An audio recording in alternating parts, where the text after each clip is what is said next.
Bonjour, nous sommes le lundi 23 novembre et aujourd'hui, eh bien, le Christ, en regardant ce qui se passe autour de lui, eh bien, et quand il est en train d'enseigner, eh bien, voilà, il saisit un événement.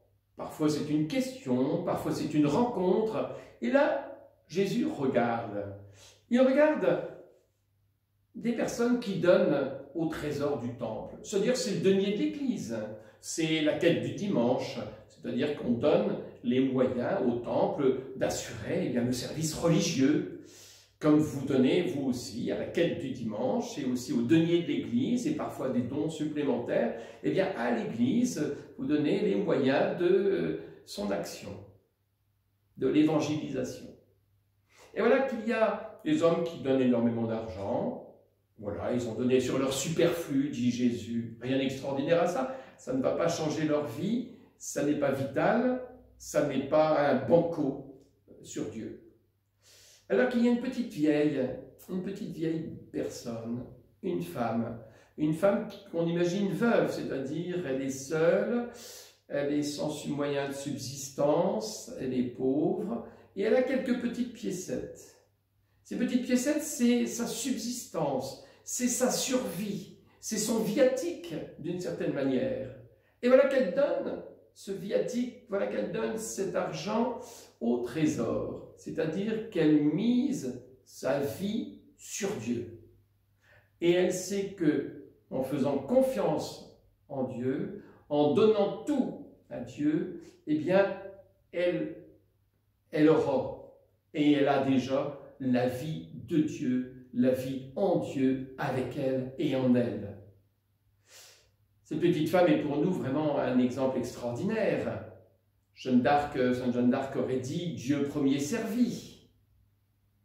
Ou bien on peut aussi penser à cette jarre de farine et cette jarre d'huile qui ne s'épuisera pas, puisque tu as effectivement obéi à Dieu en donnant le reste de ce que tu avais, dit Élie à cette vieille femme.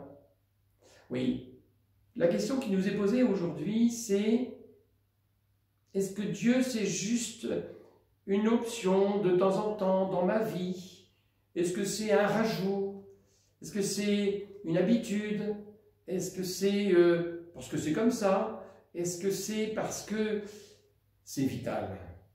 Est-ce que Dieu, pour moi, est vital à un tel point que je peux faire banco et tout donner pour lui? Alors vous allez me dire, mais il faut être complètement fou pour faire ça.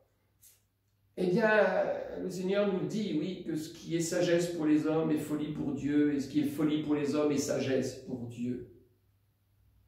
Les religieux sont pour nous des exemples d'hommes et de femmes qui s'abandonnent complètement.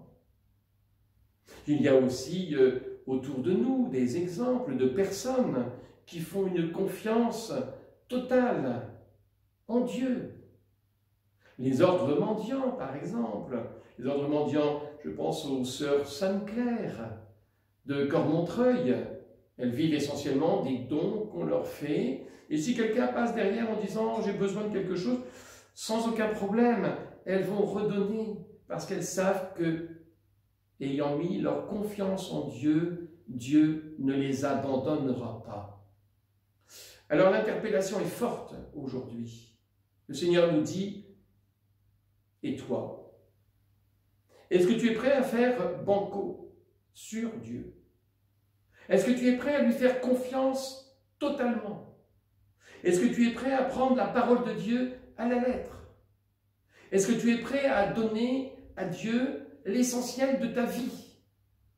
L'essentiel de la vie, c'est l'argent. L'essentiel de la vie, c'est du temps. L'essentiel de la vie, ce sont nos talents. Et non pas seulement un petit peu de temps, quand j'aurai le temps, si j'ai rien de mieux à faire. Vous voyez, cet évangile est, frères et sœurs, assez violent pour chacun d'entre nous. Alors je vous invite à relire la prière de la collecte au début de cette célébration. Dieu qui peut mettre au cœur de tes fidèles un unique désir. Donne à ton peuple d'aimer ce que tu commandes et d'attendre ce que tu promets. Oui, Seigneur, mets dans notre cœur le désir de ta présence, le désir de tout donner pour toi. Pour qu'au milieu des changements de ce monde, nos cœurs s'établissent fermement là où se trouvent les vraies joies. Cette femme trouve la vraie joie, entre dans la joie de ton Seigneur, tu as tout donné.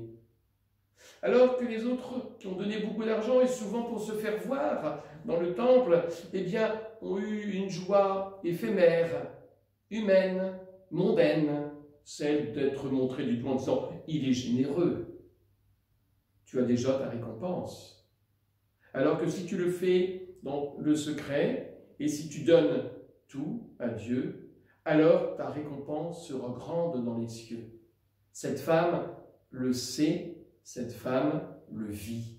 Et cet évangile, frères et sœurs, nous invite à nous poser la question. Suis-je généreux avec Dieu? Suis-je tiède, calculateur? Quelle est ma relation à Dieu? Quelle est ma générosité? Vous savez, le Seigneur nous dit, voilà, la mesure dont tu te seras servi, c'est la mesure que tu recevras. Cette invitation nous est faite aujourd'hui, d'être généreux, afin de recevoir et d'être capable de recevoir avec générosité ce que Dieu nous donnera. Très bonne journée, dans une méditation, c'est vrai, qui nous secoue un peu. À bientôt.